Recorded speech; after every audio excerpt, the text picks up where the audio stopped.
Uma ótima tarde a todos, muito bom estar aqui de volta. Eu sou o Felipe Nascimento, estou aqui ao vivo, BMC Marketing. Aqui você fica por dentro de tudo que está mexendo com o mercado financeiro. As principais notícias repercutidas aqui com o nosso time. Eu, Daniel Morales, ficando até às 3h30 no debate com Alan Gani, também com Alexandre Cabral. Hoje também a gente vai ter por aqui, como todas as segundas-feiras, o analista político Eric DK, repercutindo os principais assuntos que acabam movimentando Brasília. Hoje as bolsas mundiais amanheceram de mau humor. Os indicadores divulgados na China no domingo e nos Estados Unidos agora pela manhã trouxeram um certo pessimismo para o apetite ao risco. Na China, o PIB cresceu 4,9% no terceiro trimestre, um pouco menos do que era esperado. Era projetado ali um aumento de 5,1% na atividade, mas comparando com o trimestre anterior, houve uma grande desaceleração, porque no segundo trimestre a economia chinesa tinha crescido quase 8%. E aí os dados acabaram contaminando as bolsas da Ásia, que fecharam majoritariamente em queda nessa segunda-feira, além das bolsas europeias, que trabalhavam num patamar de baixa, inclusive fecharam nesse patamar de baixa. Nos Estados Unidos, a produção industrial era o dado esperado nessa agenda da segunda-feira. O número sofreu uma queda de 1,3% em setembro, comparado com o mês de agosto. O resultado frustrou as expectativas do mercado, que previa aí uma alta de 0,2%. Além disso, os dados de agosto em relação a julho acabaram sendo revistos. De alta de 0,4% que havia sido divulgado, foi registrada aí uma queda de 0,1%. Vamos dar uma olhadinha nos índices mundiais, trazendo aqui para vocês. A gente falou, né, que as bolsas europeias fecharam em queda. DAX na Alemanha em queda de 0,42, FTSE no Reino Unido, DAX fechando em queda de 0,72, FTSE no Reino Unido, queda de 0,42, CAC na França, uma queda de 0,81%, o índice Eurostoxx, uma queda de 0,75%. Lá nos Estados Unidos, que as bolsas estavam em queda hoje pela manhã, mas só Dow Jones permanecendo em queda de 0,11%. O S&P está subindo 0,17%, e a Nasdaq subindo 0,45%. Aqui na Bolsa Brasileira, agora a gente está numa alta de 0,06%, depois da gente chegar a cair mais de 1% no pregão na manhã dessa segunda-feira. No mercado aqui brasileiro, as lojas americanas acabam liderando as mais altas aí do pregão, com investidores otimistas com aquela possível reorganização societária entre as lojas americanas e a Americanas SA, antiga B2W. A empresa ela pode fazer uma reorganização antes de ser listada lá fora. O objetivo de migração de base acionária para uma nova sociedade com sede no exterior deve ser submetido à administração das duas companhias. O outro destaque é a GetNet, que começou hoje a ser negociada na Bolsa, a empresa de maquininhas de cartão do Santander, chegou a subir mais de 55% nesse primeiro pregão. E aí, como efeito colateral, a gente está dando uma olhada aqui, Santander também começa a subir nessa segunda-feira, o único dos bancões a subir no pregão de hoje. Então, vamos dar mais uma olhada no que a gente tem por aqui. Muita gente aqui no nosso chat falando sobre Oi BR, né? Depois da autorização do CAD, né? Da ratificação do CAD naquela questão da Infraco, a Oi BR subindo praticamente 17%, 18% no pregão de hoje. Muito boa essa elevação de Oi BR3 e Oi BR4. Deixa eu dar uma passadinha no nosso chat antes de passarmos aqui, de começarmos o nosso papo com o Alan Gani e também com o Alexandre Cabral. Deixa eu dar uma passada no nosso chat aqui. Muito bom poder estar de volta aqui com todo mundo. Deixa eu ver quem está por aqui. Carlos Melo tá por aqui, Lelo Santos, o Fernando, Ezequiel, falando que vão fazer barulho no chat. Ah, isso aí, vão fazer barulho no chat. Rodrigo Lopes por aqui, MPK, Daniel Floriano, quem mais? O Rafael Correia, bem-vindo, mano. Porra, valeu, obrigado, hein? O Wellington Wolf por aqui, ó, o Rui das Neves, muito bom estar com vocês todos aqui. Quem mais? Vamos ver se você continua a segurar o sorriso, sem folga até o fim do ano. Meu Deus do céu, sem folga nenhuma. Vamos lá, sem problema, vamos trabalhar, que a gente tá aqui é para isso mesmo, para ver mercado, para ver bolsa, para bater papo, para conversar com todo mundo. José Carlos Belmiro dando boas-vindas aqui, muito obrigado. EVBA por aqui, com like 499. É isso aí, ó, você estimulou a galera. Já estamos no 513. Se você ainda não está inscrito no nosso canal, já aproveita, se inscreve. A gente está com a meta aí de chegar a 33 mil inscritos no nosso canal. A gente já está com mais de 32 mil inscritos. Vamos que vamos bater essa meta, deixar todo mundo feliz, todo mundo sorridente aqui, e principalmente nesse dia de bolsa aqui, que acabou virando, né? A gente viu uma bolsa começando ali naquela queda, agora já subindo quase 0,10%, mas estamos aí, né? Estamos vendo essa movimentação, mas principalmente olhando pelo lado das quedas, a gente vê o grupo Pão de Açúcar seguindo na queda, uma realização provavelmente a tudo que subiu na semana passada, e a gente vê também mineradoras e siderúrgicas nesse movimento. Depois dos dados fracos na China, a gente vai repercutir bastante com o Cabral e com a Lagani. Inclusive, eu só queria saber se eles estão prontos aqui para a gente trazer na nossa tela o Daniel Morales, se a gente pode trazer o Gani e o Cabral. Bem-vindo, meus caros, muito bom estar por aqui com vocês, vamos repercutir os principais assuntos de hoje. Muito boa tarde, Alan Gani, muito boa tarde, Cabral, boa tarde, Morales, boa tarde todo mundo. Boa tarde, Felipe, um prazer tê-lo de volta aqui, depois das suas férias nas Maldivas, né?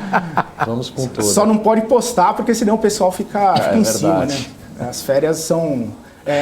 chamada no sigilo. Exatamente. E aí, Cabral, tá tudo bem aí? Tá tudo bem, organizando aqui as coisas, mas tá tudo de paz. E contigo, tranquilo? Tudo em ordem, vamos que o proctologista disse? Pra você voltar quando? Tá tudo certo. Eu ia fazer a piada e falar que eu ia atrás de uma segunda opinião, mas... Ele pediu pra verificar. Melhor não. Pensei que você ia contar nos dedos, né? Não, ele pediu, não. Pô, o exame a primeira opinião tava boa, a segunda opinião tava boa. É sempre uma boa opinião ímpar. Empatou, né? Aí você for fazer a terceira, isso, né? Então tá bom. É isso aí. Mas eu fiquei sabendo que a Paula mandou muito bem aqui no marketing, não tava nem querendo ir embora, né? Tava querendo ela se amarrou continuar aqui, mano. Pô. E não pode falar maluco não, porque senão isso dá problema. Ela se amarrou, não pode. Não, é imitação, né? O maluco é sua marca registrada, o isso Cabral. Aí. Tem que manter. Então, é bom pra fazer agora imitação. Eu tô tão organizadinho que eu tô até imitação. emocionado. Tá trazendo as coisas. Esse programa, o Felipe, ele mistura humor com o mercado financeiro, né? Com conteúdo. Aí, enfim, é muito legal de fazer, né? Show de bola. É isso aí. Vamos então começar? Vamos falar... Olha lá, o professor Cleiton falando, o programa hoje tá menos bonito. Tá certo. Te chamou de feio. Mas vou falar. Os outros três já estavam. Então você... Entre a Paula e eu conclusão. concordo com ele. Mas não tem nem comparação, não tem nem dúvida. A Paula trazia uma leveza, né? Um toque feminino aqui. Você acha que isso é opinião ou babação de ovo? Você que é experiente. 50 por 50. Eu acho que o comentário foi pertinente, foi correto e devemos seguir em frente. Babação é coletivo o negócio. Com certeza. Vamos começar falando aqui, assim que o Cabral voltar para o nosso quadro. Aí. Voltou. Ô, Cabral, antes da gente começar o papo sério, você falou que ia fazer a barba no fim de semana, Cabral. Pô, esse final de semana, sábado, eu acabei indo para encontro de criança. Imagina. 6 crianças juntas. Você perdia uma, achava 2. Nossa. Aí, de repente, você tinha 2 agregadas. Já aconteceu de tudo. E ontem não rola, né? Aí não rolou. Não rola, então... Por que não rola? Cabral, então deixando integralizar. Não, faz o seguinte. Ou você apresenta assim, ou você apresenta assim. Você escolhe um dia de bigode e um dia de barba. Assim, ó. Apresenta assim de lado. Congelou de novo. Mas nem 30 segundos de programa já tá congelando. Acabou de chegar, já vai embora, Cabral. Eu nem consigo ver direito aqui, porque eu só vejo um lado do rosto dele. Você só vê a barba. Eu só vejo a barba. O bigode não vê. Você só vê que eu vejo espelhado ali. Só vê a barba. Vamos falar de coisa séria então, começar o nosso programa aqui, daqui a pouquinho tá chegando o Eric, mas eu quero falar da China, o PIB, né, deu aquela desacelerada, 4,9% de crescimento. Quando a gente fala assim, parece que é pouca coisa, né, mas 4,9% de crescimento num trimestre é muita coisa, embora a expectativa era 5,1%. Mas esse cenário de desaceleração das economias já estava sendo visto há algum tempo, a gente falando, né, disso em vários países. Queria saber como vocês viram essa questão, o que vocês acharam dessa redução naquele ímpeto, naquele ritmo de crescimento chinês. Gani, conta pra gente aí como que você viu esses dados chineses? Pois é, né? Você trouxe o dado Nutri, pegando os últimos 12 meses. Se a gente olhar na margem, a previsão era 0,4% de crescimento em relação ao TRI do trimestre anterior e veio 0,2%, veio bem abaixo do esperado, frustrou bastante aí as expectativas, né? E os problemas já são os velhos conhecidos, né? Então, primeiro, né, o encarecimento da energia com apagões na China, né? Segundo problema, os gargalos de produção também trazendo alta nos custos de produção, penalizando as empresas. O próprio problema da Evergrande, né, que gerou ali um problema de crédito, então bancos chineses ficaram mais avessos ao risco, então diminuiu esse mercado de crédito. O setor de construção civil é muito importante na China, ele representa mais ou menos 30% do PIB. Aliado a isso, também ocorreram medidas de distanciamento social por conta da alta da variante Delta, lá, a elevação do número de casos, né, mesmo que pontuais, mas isso prejudicou bastante as indústrias, né? Isso ocorreu no mês de agosto e no mês de julho. Então, quer dizer, tudo isso somado gerou aí uma perda, principalmente na indústria, né?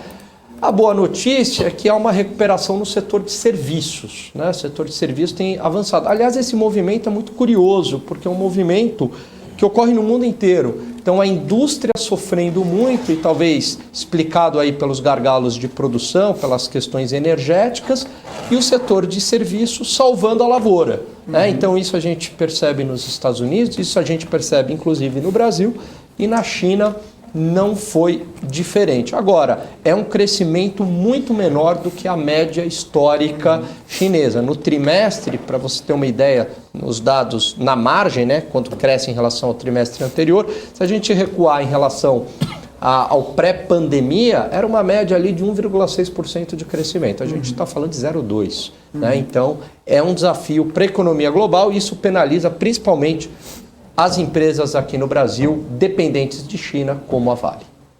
Pois é. E aí, Cabral, como que você viu? Estou tentando lembrar qual foi o gráfico. Esse foi o primeiro gráfico foi o primeiro. que eu mandei, né? Eu pus na ordem, Cabral. Eu estou abrindo aqui para poder lembrar. Põe o primeiro gráfico no ar, por favor. Vamos lá, pessoal. Ajuda aí. Ó, se vocês forem ver, essa é a economia chinesa que eu peguei no site lá da CNBC. Hoje, durante o dia, quando eu estava lendo os dados sobre a China, né? Se vocês observarem, desde ali de 2010, você está tendo um crescimento, sim, mas cada vez menor. E se não fosse essa pancada para baixo e para cima de 2021, você vê que o ponto 4.9, ele segue uma sequência lógica dessa queda. Se você for vendo essa queda, não sou especialista em economia chinesa, bem, para dizer sei bem o básico, mas se você for ver o gráfico, ela em si já estava diminuindo a sua velocidade. Eu não sei até quanto ela conseguiria dar essa grande recuperação aí nos próximos meses. Eu continuo dizendo, eu ainda tinha uma esperança muito grande, que está indo por água abaixo, nós já estamos no dia 18 de outubro, que esse ano, fazendo 100 anos do PCC, eles iam dar um jeito de porrar esse PIB. Pelo jeito não vai acontecer, e minha esperança é que ano que vem porre na reeleição presidencial, né? Que apesar de a gente sabe que é eleição de um único candidato, só para tentar ter número na história. E como o Gani falou, ajudou a ferrar muito a energia e construção civil. Construção civil é 27%, 26% de forma direta e indireta do PIB da China, né? Isso pra gente é ruim? Vende menos Vale, menos Gerdau. Se consome menos, você vai vender menos JBS e etc. E setor de serviços, a inflação fogo no rabete, né? O mundo querendo sair para se divertir, está indo atrás de diversão. E com isso acaba puxando um pouco o setor de serviços. Então era isso desse gráfico. Pessoal, vocês comentaram aí... Pode tirar, por favor. Vocês comentaram essa questão aí dos vários impactos, né? A gente viu aí, estava falando um pouco mais cedo, mineração, siderurgia, o Cabral citou JBS, essa desaceleração no ritmo mundial, né? Por várias questões, por vários fatores, principalmente a gente falando lá de China.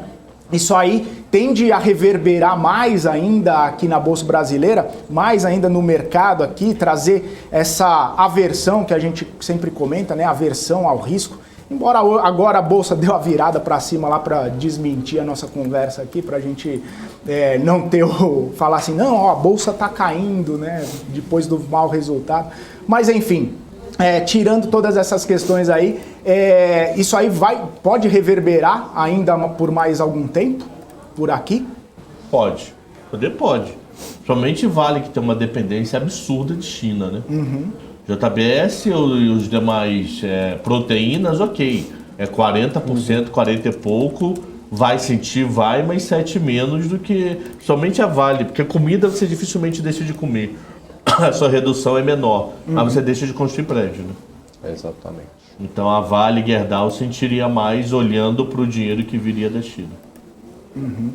Ô Gani, a Vale, como o Cabral falou, a Vale ela vai divulgar uma prévia operacional antes do resultado que vai ser divulgado na semana que vem, né?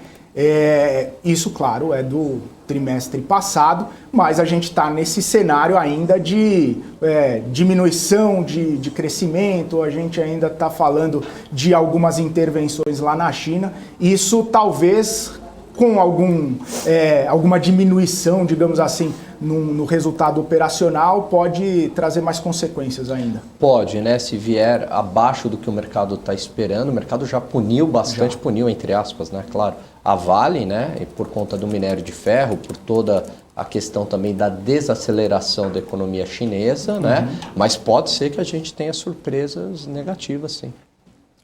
Maravilha. E a questão dos Estados Unidos, né? Porque na China o PIB veio desacelerado. Aí a gente viu também questão de produção industrial desacelerada, é claro, uma consequência de tudo isso que a gente está vivendo.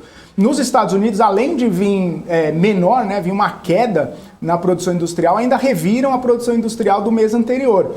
Ou seja, isso também está reverberando em todas as economias mundiais, essa situação aí ainda está pegando nas economias.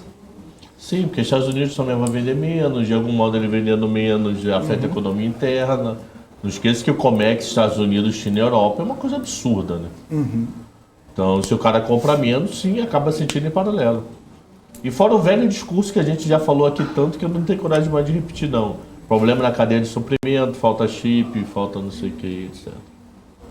Enquanto não rever essas Enquanto coisas não regularizarem. O problema é quanto tempo. Você está encomendando o chip e vão te entregar daqui a 22 semanas. Pô, meio ano quase, que isso. Pois é.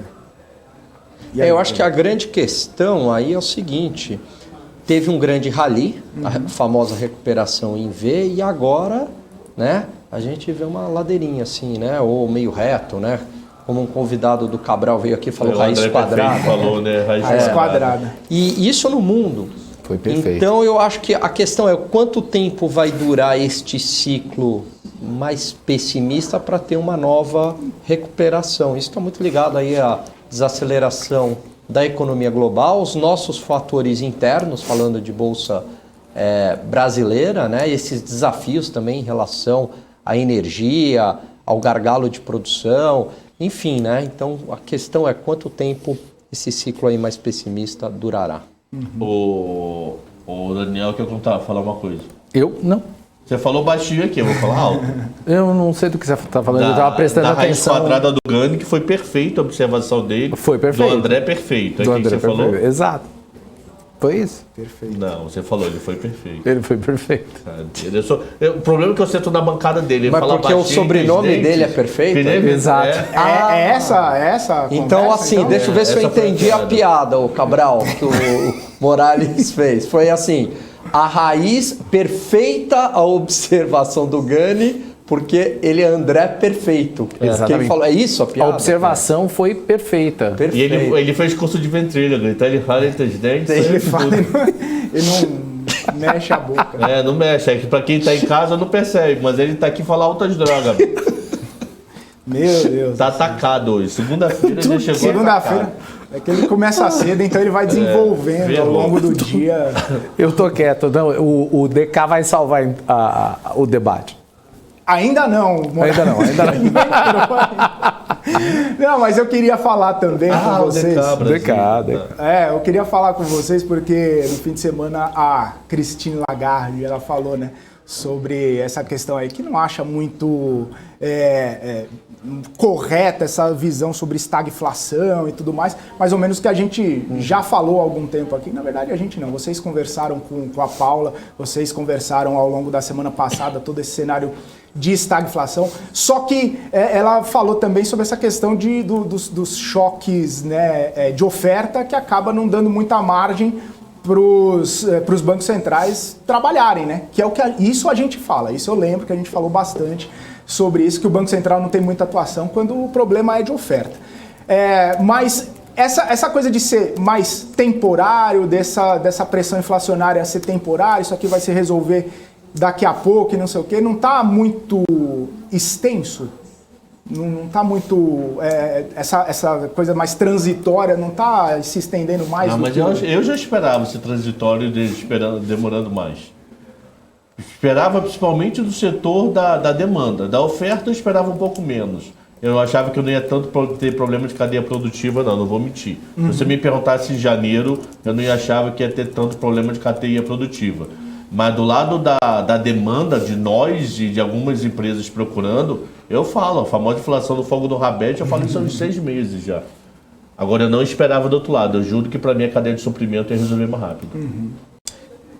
Eu perguntei isso porque eu lembro que vocês falaram de estagflação semana passada, o Cabral falou que não vê esse cenário, você também, né, Gani, falou que não vê esse cenário, mas a gente vê a inflação acelerando, a gente vê as atividades, né, a atividade dos países decrescendo, e a gente não pode deixar de pensar nesse cenário, embora muitas pessoas falem que não é um cenário de estagflação e tudo mais, mas você vê a inflação subindo, a atividade caindo, muita gente pode falar que sim, é um cenário desse, né? Que teria que ter decréscimo aí do PIB, né? E tecnicamente, como o Cabral trouxe, né? Eram 2 trimestres consecutivos, né? De 0, mas assim, no ano seria muito difícil. E a Cristina Lagarde, né? Que nos acompanha aqui diariamente, mudou um pouco a opinião dela, reformulou e foi ao encontro da nossa opinião aqui, que a gente vem falando isso. Ele deve assistir finalzinho da tarde, quase na janta, né? O que eu vou jantar? Fuso,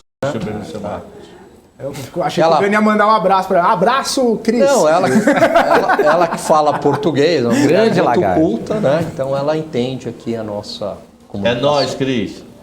Ela Abraço, é perfeita. Cris né? Lagarde, nossa querida Não, ela não presidente é. do Banco Agora, só uma coisa que você falou, Fica né? à O Banco vontade. Central, de fato, do lado da oferta, ele não tem muito o que fazer, mas o Cabral aqui falou, realmente, essa inflação de demanda, aí o Banco Central, aonde ele consegue atacar, ele ataca, que é nessa inflação de demanda com política monetária. E tem um outro ponto que o Banco Central agora já esqueceu 2021, acabou, ele está mirando para 2022 para que as expectativas inflacionárias não se contaminem para 2022. Porque se todo mundo, né, a gente fala bastante disso também aqui nos programas, se todo mundo começar a acreditar que vai ter inflação alta em 2022 porque 2021 está alto e aí todo mundo se antecipa, empresários, e reajusta seus preços, a inflação começa a se concretizar, né?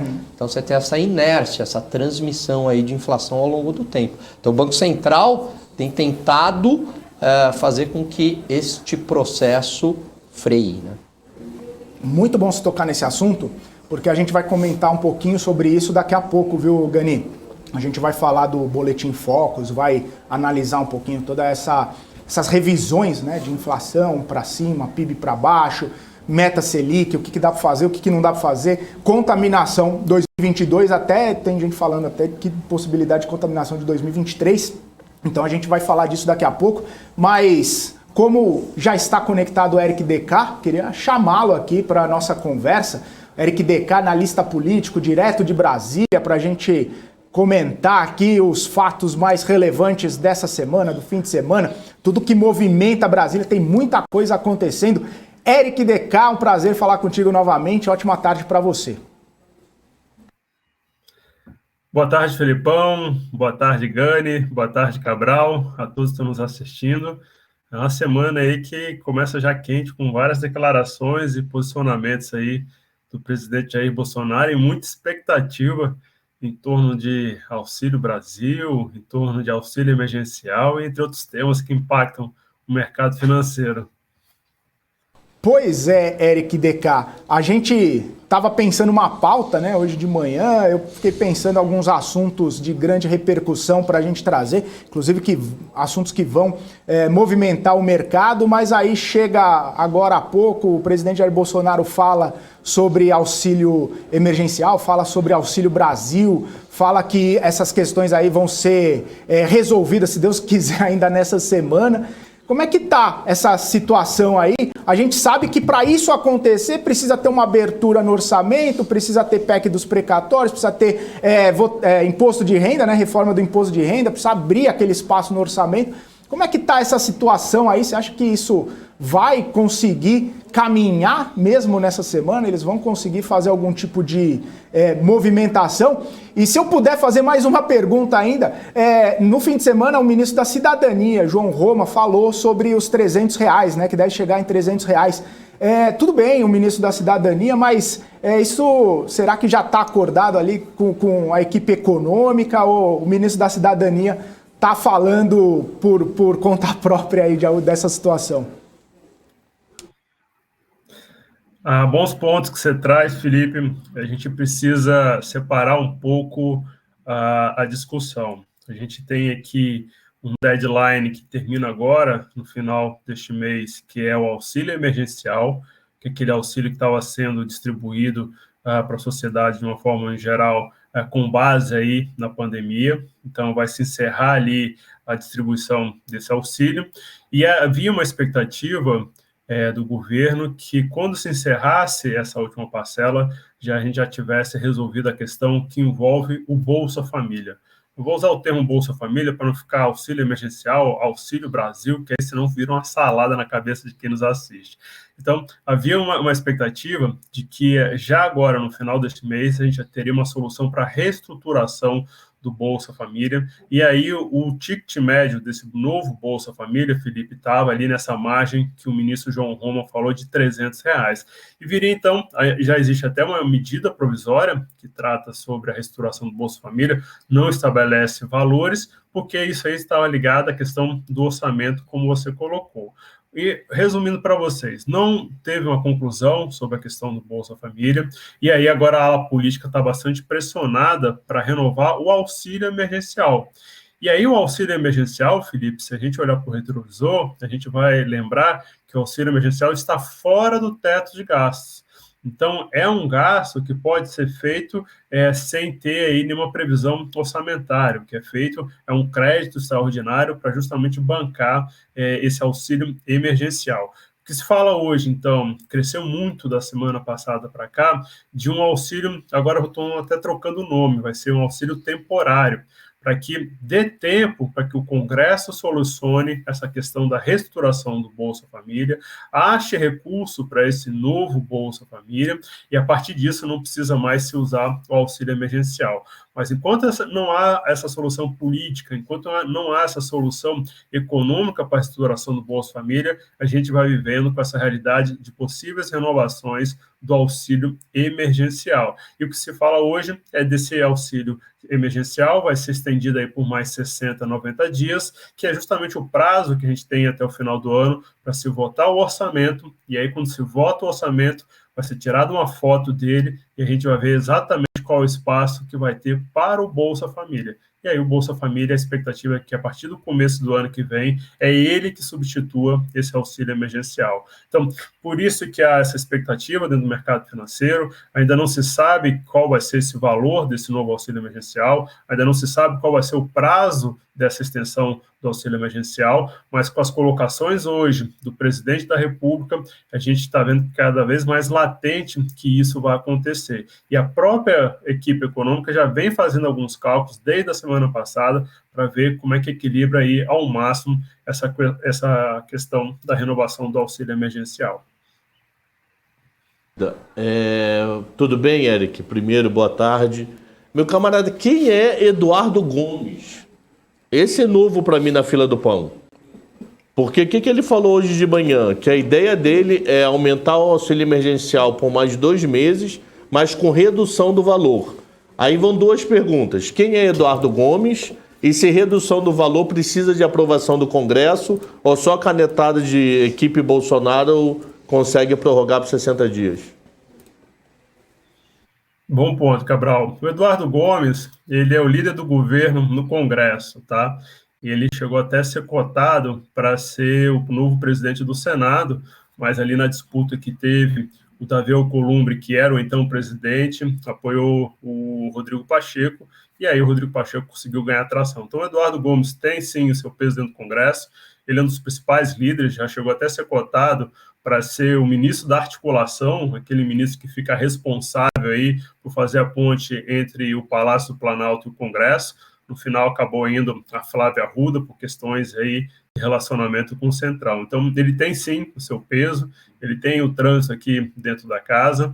E com relação a essa solução que ele deu, Cabral, é isso que está em cima da mesa hoje. Essa questão de redução dos valores, há uma tese dentro do Congresso do seguinte: vai ser renovado o benefício do Bolsa Família com base na última inflação e somado a isso, mais 80, 90 reais, o que daria um ticket médio aí de 300, que é onde todo mundo quer chegar, é nesses 300 reais. Então, por isso que essa renovação seria num valor menor, mas teria esse outro lado, que seria esse ajuste do ticket médio do Bolsa Família, que com base na inflação, que se não me engano, dá cerca de 250, 240 reais. Então, somado esse reajuste com base na inflação, mais o auxílio emergencial, a gente chegaria a um benefício de 80 reais. Mas esse é um dos desenhos que está em cima da mesa, tá, Cabral? Isso aí não está batido o martelo, até porque para a gente fazer esse reajuste no Bolsa Família, também teria que ter uma outra votação aqui dentro do Congresso.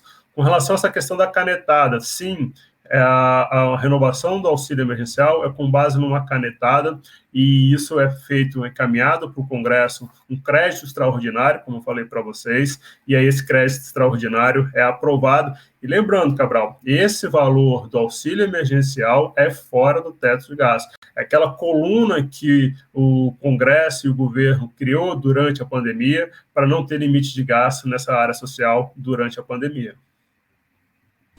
Ô Eric, boa tarde, um prazer falar contigo novamente, meu caro. Esse auxílio emergencial, então ele poderia ser estendido para 2022? Também haveria um prazo até 2022 para onde ele vai? E já emendando uma outra pergunta que está relacionada ao tema do orçamento, os precatórios devem ser votados na Câmara, né, nesta semana. Minha pergunta é, se tudo ocorrer bem na Câmara, isso segue para o Senado. Há risco de a proposta mudar no Senado ou não? Quer dizer, a vitória na Câmara já vai ser ali uma sinalização para o governo, para o mercado, que a situação se resolveu? Bom ponto, Gani.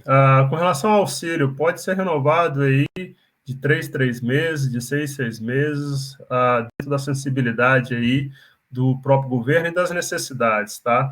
Lembrando que esse auxílio emergencial começou a ser distribuído em abril do ano passado e já teve umas 3, 4 renovações, tá, Gani? Então, se a gente voltar a ter um novo ciclo de pandemia, se a gente voltar a ter novas cepas, isso aí pode ser contínuo, tá? Porque está dentro daquela PEC emergencial que justamente abriu esse espaço de se gastar fora do orçamento para esse tipo de emergência. Então, isso vai ser renovado daqui a 2 meses, mas daqui a 2 meses, havendo necessidade, isso vai ser estendido para mais 2 meses, para mais 3 meses, até que se chegue a uma conclusão. O que hoje está pressionando para essa renovação é justamente aquilo que eu falei inicialmente. A gente não tem uma solução com relação à reestruturação do Bolsa Família. Então, como vai vencer a última parcela do auxílio emergencial agora no final do mês, a turma aqui em Brasília quer, então, estender para dar tempo aí de se achar um consenso dentro do Congresso sobre a reestruturação do Bolsa Família. Com relação à PEC dos precatórios, amanhã vai ser votado na comissão especial e há uma expectativa de que pode ser puxada ainda essa semana para o plenário da Câmara. Gani, eu conversei com vários investidores institucionais e há uma certa apreensão de mudanças dentro do plenário da Câmara, tá?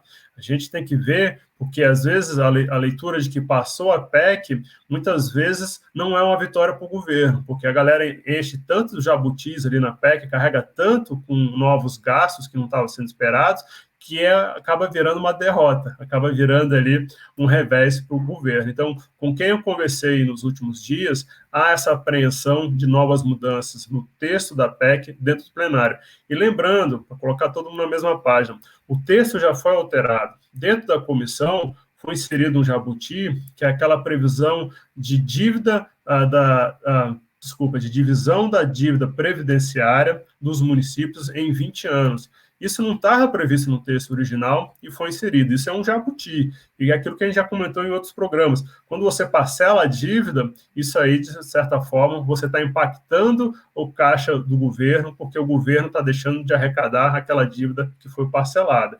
Então, há uma apreensão muito grande ainda com relação ao resultado da votação no plenário da Câmara. E sim, passado pelo plenário da Câmara, vai para o Senado, e eu acredito que essa vai ser uma proposta que passe com tranquilidade nas duas casas nesse próximo mês. Ô, Eric, até nesse sentido aí que você estava comentando, né, a gente ouve falar muito do risco fiscal, se não abrir o espaço no orçamento, se tiver que fazer essa manobra de dar o auxílio, né, por fora, principalmente o auxílio emergencial, ampliando ali, né, por mais alguns meses, isso certamente fora do teto, fora do orçamento e tudo mais. Como que o mercado ele recebe essas notícias vindas aí de Brasília, né? Você acha que pode ter alguma situação, algum movimento diferente que possa acender um pouco mais ainda aquele alerta de risco fiscal? Você acha que essa questão aí passando do jeito que está na Câmara, indo para o Senado, como você explicou para a gente, já dá uma tranquilizada no mercado? Como que você vê essa situação? Felipe, essa tranquilizada no mercado vai depender justamente do texto final, tá? A depender de como sai o texto final, pode ter bastante impacto, sim. Acho que a gente já vai ter uma maior sensibilidade sobre isso amanhã, nessa votação que vai acontecer na comissão especial, porque a proposta ficou exposta nos últimos 10 dias sobre sol e chuva, então muita negociação pode ter acontecido nos bastidores, e pode ser que ali a gente já veja surgir alguns movimentos de ampliação de gastos. Hoje, o maior receio do investidor é que na PEC venha com algum dispositivo para fazer ajustes ali na regra do teto de gastos, aquela regra que estabelece um limite de gasto do governo, e isso abre espaço para que novas emergências, para que novos gastos sejam colocados ali dentro da proposta, entendeu? Para que hoje a gente está falando assim, vamos mexer no teto para cuidar dessa questão da PEC dos precatórios. Mas amanhã, Felipe, pode ser que no meio da discussão surjam novas emergências. Então, vamos além da PEC dos precatórios, vamos mexer com esse itens, e aí a gente vê ficando cada vez mais elástico essa questão de entendimento sobre furar o teto de gasto, e aí a gente vê que isso pode sim acontecer dentro do plenário da Câmara, tendo em vista que a gente está no ano pré-eleitoral, tendo em vista que o apetite dos parlamentares por ampliação de gastos no ano que vem está cada vez mais latente. Lembrando, qual a relação dessa PEC com o orçamento, para colocar todo mundo na mesma página? Vai ser por meio dessa PEC dos precatórios que o governo espera ter espaço no orçamento do ano que vem, porque vai ser dividido, vai ser parcelado um precatório de 89 bilhões em praticamente 2 vezes, e com esse parcelamento, então, jogaria 40 bi, quase 50 bi para 2023, e com esse recurso é o que sobraria de espaço dentro do orçamento para ser gasto em execuções de infraestrutura, em execuções aí de questões sociais. Então, por isso, essa relação entre a PEC dos precatórios e o orçamento. Então, para o parlamentar, faz todo sentido ampliar ainda mais a possibilidade de gasto, e esse sentido vai ser feito, essa construção pode ser feita por meio dessa PEC. Por isso que existe essa apreensão dentro do mercado financeiro. São 2 dias que vão ser bastante importantes. Amanhã, terça-feira, e quarta-feira, onde há a possibilidade de ser votado já direto no plenário da Câmara. Ali há muito potencial de volatilidade em decorrência aí da gente ainda não saber o que vem desse texto final. Eric, tem 2 perguntas no nosso chat aqui, interessantes, até mesmo relacionadas, né? Do próprio Felipe. Ele falando assim, primeira pergunta, querendo saber se essa renovação do auxílio emergencial pode ser considerado uma conduta mais populista por parte do governo, principalmente nesse cenário que a gente já está de praticamente eleitoral. E a segunda questão, ele queria saber se tem alguma novidade aí na reforma tributária, sobre a reforma tributária, em relação à retirada da tributação do imposto de renda em JCP, em dividendos, para as grandes empresas, se tem alguma coisa, alguma novidade, alguma coisa nesse sentido que você possa trazer aqui para a gente. Filipão, com relação à sua primeira pergunta, essa questão de uma conduta mais populista, o fato é que a gente ainda está vivendo dentro de a pandemia ainda não acabou, então a gente ainda continua vivendo dentro desse cenário de pandemia, o que dá justificativa para o Congresso renovar aí esse auxílio emergencial sem ter um carimbo de populista.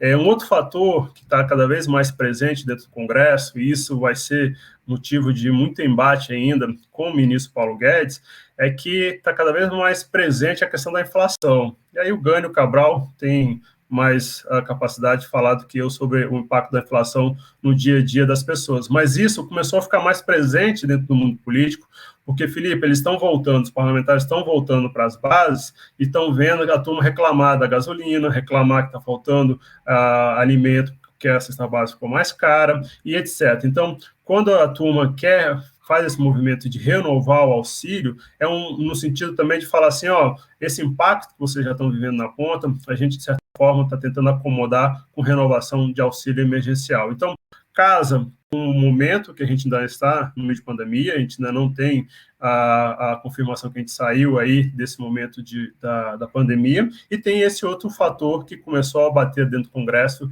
que é o fator da inflação. Então, é um mix dessas duas coisas, e sim, sempre tem um apetite caindo aí para o lado mais populista, mas essa ainda não é a principal ferramenta. A gente vai ver uma ferramenta ligada, sim, ao populismo, quando a gente vê essa questão do Auxílio Brasil, do Bolsa Família na mesa. Quando a gente vê isso de fato colocado, quando a gente vê qual vai ser o retrato do orçamento do próximo ano, é que a gente vai ter exata noção se vai ser um orçamento mais populista, que vai romper algumas regras que foram colocadas pelo Paulo Guedes ou não. Então, chama atenção para você e para todos que estão nos acompanhando. Essa questão de ampliação dos gastos sociais e do orçamento, que é uma discussão que a gente vai ver ganhar atração ali a partir de novembro, está muito ligada, sim, a essa questão de potencial populismo nesse próximo orçamento de 2022. E é ali que vai estar a grande apreensão de todo mundo. É por isso que eu até brinquei com alguns economistas na última semana, perguntando, vem cá, diante de um cenário que ainda está bastante truncado, vocês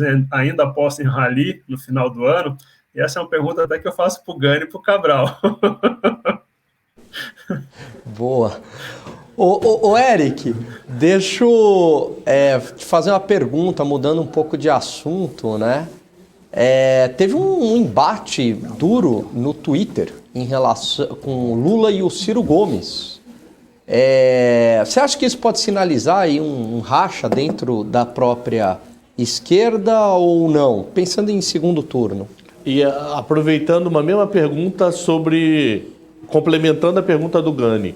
Haddad, semana passada, almoçou, jantou, não sei, com empresários e com o mercado financeiro. E aí, como é que foi a receptividade? Aproveitando que é todo o assunto Lula, de algum modo. Deixa eu, só antes, Filipão, eu não respondi o seu xará com relação à reforma tributária do imposto de renda, dividendo, JCP. Sem previsão de avançar, tá, Felipe? Ainda está truncado, ainda não tem previsão disso avançar ali no Senado, e há possibilidades reais de se ficar para o próximo ano, o que significa não ter votação dessa reforma do imposto de renda até o final desse governo. Então, eu acho que hoje o cenário base para você fica tranquilo, que essa questão dos dividendos, aí, lucros de dividendos, ainda está bastante improvável de avançar. Com relação Ciro e Lula, Gani, cara, tu é um cara que tem acompanhado aí os movimentos da centro-direita, da centro-esquerda, desse que a turma está chamando de terceira via. Quando o Ciro chama o Lula para brigar, é ele tentando se deslocar um pouco dos extremos, é ele tentando construir esse nome dele dentro dessa terceira via, uma terceira via mais inclinada para a esquerda. A gente vê que está tendo uma estratégia por parte desses candidatos que estão se colocando como terceira via, de se distanciar tanto do Lula de um lado quanto do Bolsonaro do outro. Então, a minha leitura que eu faço quando tem esse embate Ciro versus Lula, é nessa tentativa dele também tentar se deslocar da extrema esquerda. E também isso não é tão novidade. A gente já viu esses embates no 2018, quando o Ciro disputou a presidência, e ele já vinha ali também dando algumas cotoveladas, porque há um ressentimento dentro do PDT, e isso não é só no âmbito nacional, mas também em âmbitos regionais, de que o PT sempre tentou se sobrepor ao PDT, mesmo quando o PDT tinha melhores candidaturas. O PT nunca foi solidário a abrir mão em compor na chapa como vice ou compor na chapa de outra forma. Eles sempre se colocaram como os principais. E o PDT, que é praticamente um primo, irmão do PT, tem esse ressentimento de nunca ter conseguido espaço. E o Ciro, de certa forma, vem se colocando para, então, se deslocar um pouco aí desse extremo, que é onde a turma vai querer deixar. A estratégia da turma que está criando essa terceira via é deixar o Lula lá no extremo esquerdo e é deixar o Bolsonaro lá na extrema direita para dizerem que eles são os pacificadores, para dizerem que eles podem construir aí uma aliança nacional. Então, essa é uma estratégia que a gente vai ver cada vez mais presente. E aí vai ficar aquela confusão que a gente já comentou aqui em outros programas, de que como essa estratégia vai ser repetida pelos outros candidatos que estão aí se construindo como terceira via, como é que eles vão conseguir despontar, tendo em vista que o discurso vai ser praticamente o mesmo de todos eles. Então, eu vejo dessa forma. Com relação à receptividade do Haddad, Cabral, a turma do mercado financeiro, e quando eu era da XP, a gente também fez vários eventos com os integrantes do PT. A turma do mercado financeiro quer sempre ouvi-los, quer sempre entender um pouco de como está o mindset da centro-esquerda, da extrema-esquerda, porque a gente tem que colocar dentro do nosso cenário as possibilidades de vitórias deles. Então, a gente não pode ignorá-lo, não pode, dentro de uma análise política, eles estão dentro aí das peças de puzzle que a gente tem que colocar como cenário. Então, é muito normal a receptividade.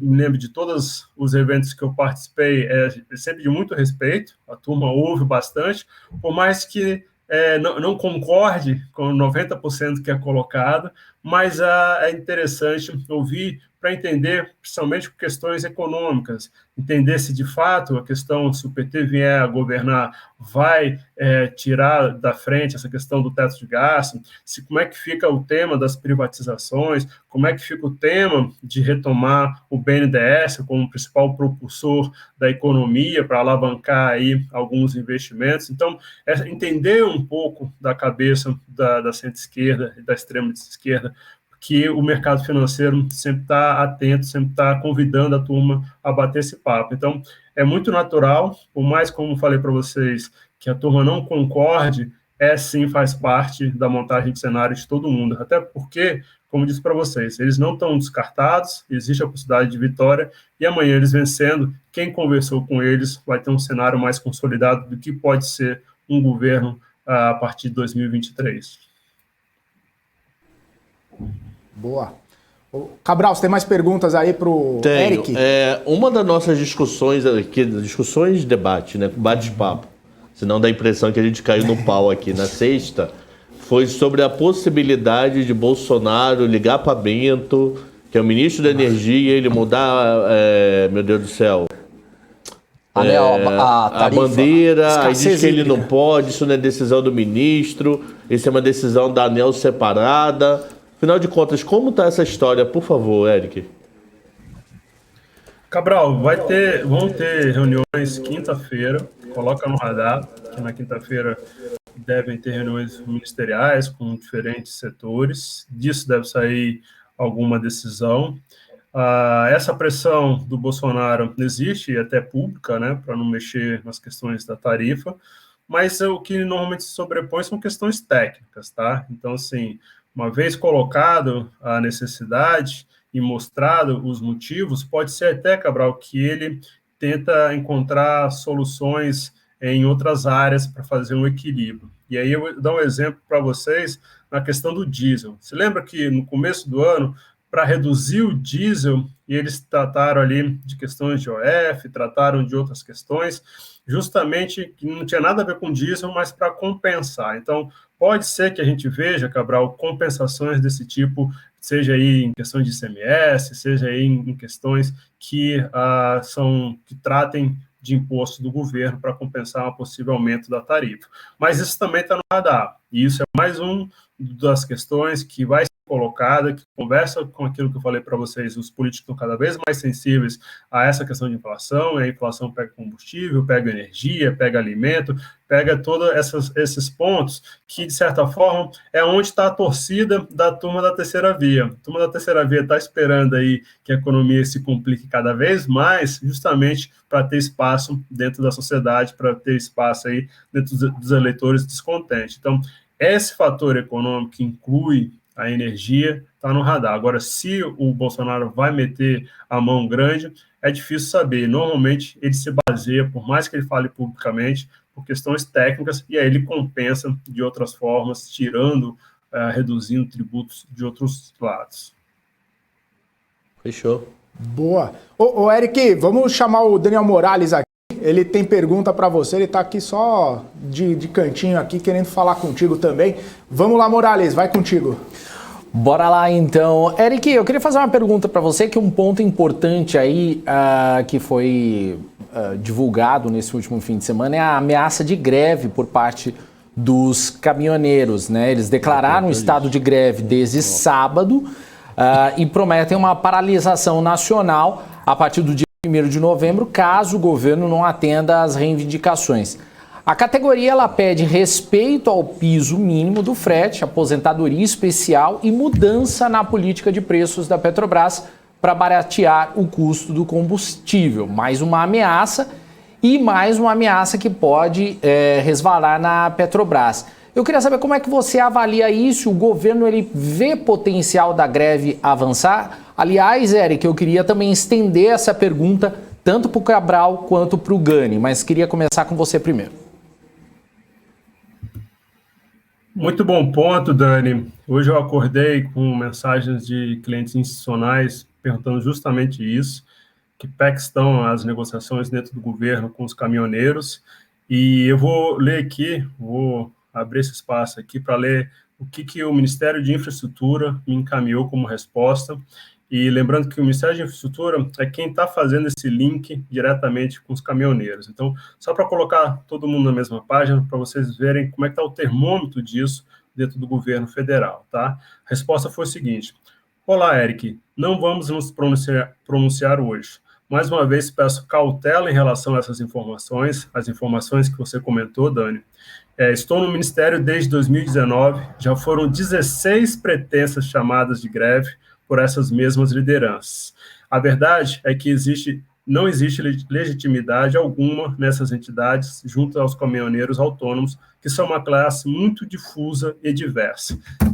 A nota é maior que foi encaminhada, mas sempre há esse ponto, Dani, que é uma peça-chave dentro desse puzzle. A gente vê movimentos de alguns caminhoneiros e a gente nunca sabe qual o tamanho dessa legitimidade dos caminhoneiros, qual o tamanho da representatividade desses caminhoneiros para fazer essa paralisia. Conversei também mais cedo com um representante de entidades caminhoneiros mais focada aí em São Paulo, que tem aí um grande número de associados, e eles disseram para a gente que não há previsão por parte deles de aderir a essa greve. A gente pode ver ali no dia 1º paralisações pontuais, pode, mas pelo que a gente tem visto, não vai ser nada generalizado como a gente viu ali em 2017, tá, Dani? Lembrando que em 2017, ali no governo Temer, houve aquela paralisação nacional, o contexto era a questão dos combustíveis, era a questão aí do diesel, e ali realmente houve um estrago muito grande, um impacto muito grande dentro da economia como um todo. Mas a gente tem visto que não é, neste momento, no dia de hoje, uma das maiores preocupações por parte do governo, que está monitorando, e não há uma adesão ainda ampla com relação a isso. E lembrando, só nesse ano a gente viu umas 2 ou 3 vezes tentativas de paralisação, inclusive naquela última 7 de setembro, eu me lembro que eu estava lá no Congresso, e você falou, tem os caminhoneiros chegando aí na esplanada dos ministérios, a turma vai tentar entrar, ali eram fatos isolados, a gente pode ver novamente alguns fatos isolados pelo Brasil, mas eu acredito que não vai ser um efeito em cadeia, não. O Gani e o Cabral podiam comentar também a respeito disso. Vocês acham que também é só uma... Fogo de palha. Acho que essa é a melhor. Eu sigo o voto aí do relator Eric, né?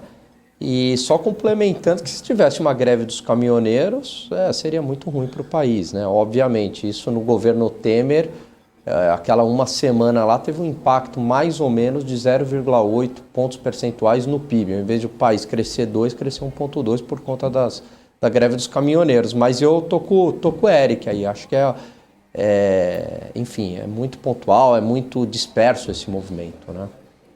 Só um dado curioso, na greve dos caminhoneiros eu fui dar aula no interior de São Paulo. Não tinha como voltar, eu fiquei preso lá 2 dias de falta de combustível. Nossa. Não tinha como sair da cidade. Que beleza, hein? Ainda bem que pagaram hotel para ficar lá sem fazer nada, porque não tinha combustível. Nossa, que situação. Tem um fator que conversa também com essa realidade que a gente está falando econômica, mais uma vez de inflação, etc., que a gente trouxe no início do bloco, que a paralisação, como o Gani falou, tem um impacto monstruoso na economia, agora no curto e no médio prazo. E o governo não tem interesse disso, tá? O governo não é interessante, e a gente tem que lembrar que ali no dia 8 de setembro, logo na sequência do 7 de setembro, teve aquela grande movimentação por parte do Bolsonaro e da turma que apoiam ele. O Bolsonaro entrou em campo para tentar aí desfazer qualquer movimentação dos caminhoneiros, mandou áudio, mandou o ministro, mandou todo mundo. Então, assim, para o governo não é interessante ter essa paralisação, e tendo sinais de avanço, Dani, eu tenho certeza que a gente vai ter uma negociação ainda mais dura aí com relação a isso. Então, pode, como eu falei, pode ter questões pontuais, mas não acredito que vai ser nada em cadeia. E essa turma que eu conversei, que é representante de caminhoneiros, especialmente aí na Grande São Paulo, a gente tem que lembrar que São Paulo é um grande eixo. Se ali o fluxo estiver ok, pode ser que isso, então, não atrapalhe as demais regiões. Então, vamos esperar, mas ainda está uma coisa muito insípida e muito dentro dessa questão de alguns se colocarem para ganhar até exposição na mídia, para se colocarem como uma liderança dos caminhoneiros, mas essa é a grande dificuldade dessa classe. Eles não têm essa liderança, então é muito difícil ter uma única pessoa para comandar todo esse processo. Legal, Eric. Eu vou trazer de volta o Felipe aqui para continuar o papo. Beleza. Ô Morales, achei que você ia tocar o barco aí com o Eric Decapo, bater um papo a mais com ele, repercutir as coisas. É ciúmes isso? Mas tá bom, vamos lá. Esse é ciúmes? Não é ciúme não. Eu falei, pode tocar o barco. É ciúmes. É que eles não me querem Eu me tira do ar, produção. não querem colocar na aqui. tela. Pode me tirar, não tem problema. Não, de jeito nenhum. Isso é Fica aí, Cabral. ciúmes, mano. Eu fico olhando pra essa sua barba, não consigo parar de rir aqui. mas Eu tenho mais uma pergunta rápida e uma dúvida. Não, Posso? a gente tem. O Eric vai ficar aqui até 15 para as 8 da noite respondendo pergunta pra gente. Mas vai lá. Uma dúvida. O relatório da CPI que vazou hoje, qual é a intenção do Renan? É justamente criar barulho. É um texto que não está fechado, tá, Cabral? Vazou ontem para a imprensa. A própria turma da oposição lá, que vinha construindo com ele o relatório, se disse aí, foi pega desprevenida. Hoje tiveram várias declarações do senador Randolph, do senador Humberto, que estava construindo esse texto com o Renan Calheiros, mas é aquilo, é balançar, agitar ali, fazer esse movimento, criar essa expectativa. E agora a previsão, Cabral, é de que o texto fique 7 dias posto aí também sobre sol, sobre chuva, e com a previsão aí de votação depois desses 7 dias. Até lá, Cabral, muita coisa vai mudar nesse texto, muita coisa vai ser incluída nesse texto, muita coisa vai ser retirada, e é possível que a gente veja novas prorrogações, porque para a turma que está na CPI, quanto mais esse debate ficar exposto na imprensa, quanto mais esse barulho ficar, melhor para eles. Eles estão ganhando, estão capitalizando com isso, entendeu? Até porque, encerrando essa etapa da CPI, aquilo que a gente tem sinalizado em todos os programas, quem vai pegar esse material vai ser a turma que são as autoridades como Procuradoria-Geral da República, Ministério Público, são outras autoridades. Isso não vai estar mais na mão deles. Então, assim, eles vão surfar ao máximo, vão postergar ao máximo, e ali dentro do Congresso, principalmente dentro do Senado, o regimento interno é muito flexível para esse tipo de manobra, para esse tipo de flexibilização no calendário. Então, a gente vai ver isso se estendendo cada vez mais, é possível até que daqui a 7 dias a gente não veja a conclusão, porque pode ser que no meio do caminho ache uma nova prova que é importante investigar, e aí a turma vai esticar de tempos em tempos. Então, faz parte do show, faz parte aí da dinâmica aqui da política, de deixar o Bolsonaro exposto o máximo possível nesse tema da CPI. E reforçando, CPI não tem o poder de julgar ninguém, só tem o poder de falar assim, eu tenho materiais de algumas suspeitas aqui, por favor, autoridades, agora investigue, vê se isso tem procedência ou não. Beleza. Queria só um último assunto aqui, o Eric, falar um pouquinho de Paulo Guedes, tá de volta lá dos Estados Unidos, né? Ficou semana passada lá. E aí teve uma conversa no fim de semana que ele estaria preparado aí para pedir o chapéu, tinha até escrito uma carta de demissão. Vira e mexe tem conversa de que Guedes estaria esvaziado, ficando diladeado aí no governo, poderia sair, poderia ser saído. Ainda mais nessa semana que a gente sabe que tem aquela história do Pandora Papers, né? Que Guedes poderia ter que se explicar lá no Congresso. Como que você está vendo toda essa história aí, recorrente, né? Essa coisa do Guedes fica, Guedes vai. Como que você está vendo isso? Diz que Rei Charles viu a carta de demissão dele, né? Vai ser cancelado, cara. Ô, Felipe, saiu essa notinha no final de semana, criou um certo burburinho entre alguns integrantes do mercado financeiro de que o ministro Guedes teria assinado a carta, mas se você pegar a própria nota que saiu, tem uma palavra-chave ali que se chama assim, a conferir.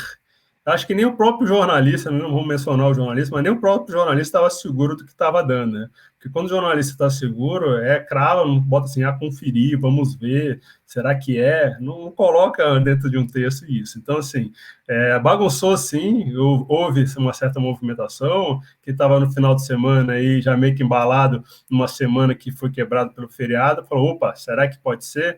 O fato é que ele até agora não se pronunciou publicamente, de uma forma extensa.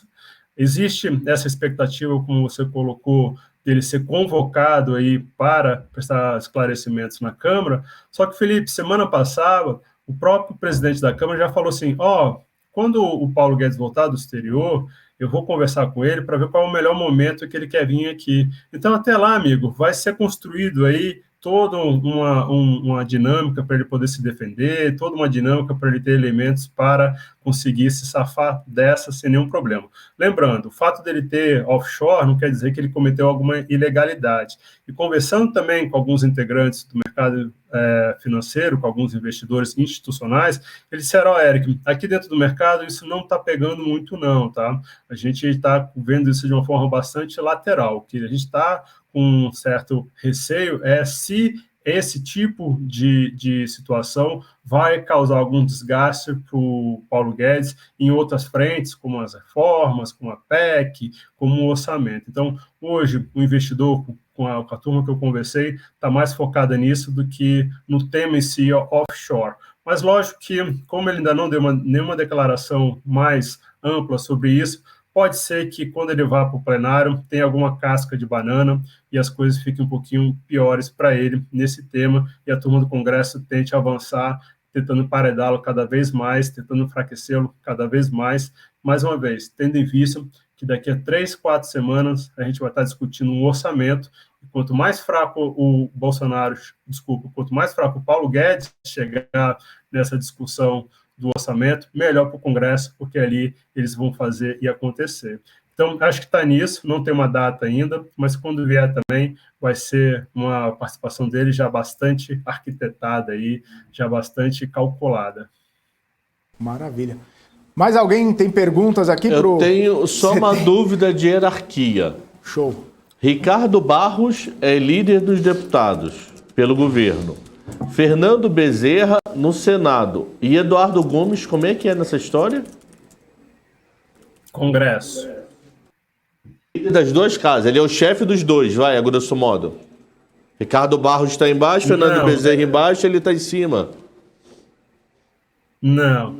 Existe a dinâmica da Câmara, existe a dinâmica do Senado, e existe a dinâmica do Congresso. Por exemplo, Cabral, quando tem aquelas votações de veto, quando tem votações de PLN, que são aqueles créditos extraordinários, quando tem sessões do Congresso Nacional, cabe ao senador Eduardo Gomes organizar isso tudo, entendeu? Eric, aí participam tanto deputados quanto senadores, é isso? Exato. Ele não tem esse guarda-chuva, não. Ele representa as duas casas, mas em temas da sessão do Congresso. Mas, por ser líder, Cabral, ele tem trânsito com o Palácio, ele tem trânsito no Senado, porque ele tem que construir a maioria nas sessões que tem sessões de Congresso Nacional, que normalmente são vetos, que normalmente são esses PLNs. E o PLN, Cabral, são os créditos extraordinários. É ali que a turma pode fazer estripulia com mais gasto, entendeu? Então, o fator dele estar sinalizando o que pode ser gasto aí com relação ao auxílio emergencial tem relacionamento a futuras votações de PLNs, onde ele vai estar envolvido, onde ele vai estar articulando aí essa votação dentro do Congresso. É uma votação que acontece com a sessão que é composta por senadores e deputados. Tá, entendi. Fechou. Maravilha. Ô Gani, você tem uma última pergunta, né, pro Eric? Não, é mais uma brincadeira que eu vou fazer. Eu falo, Eric, quem tem mais chance de cair, né? É o Paulo Guedes cair ou a Marina ganhar a eleição de 2022?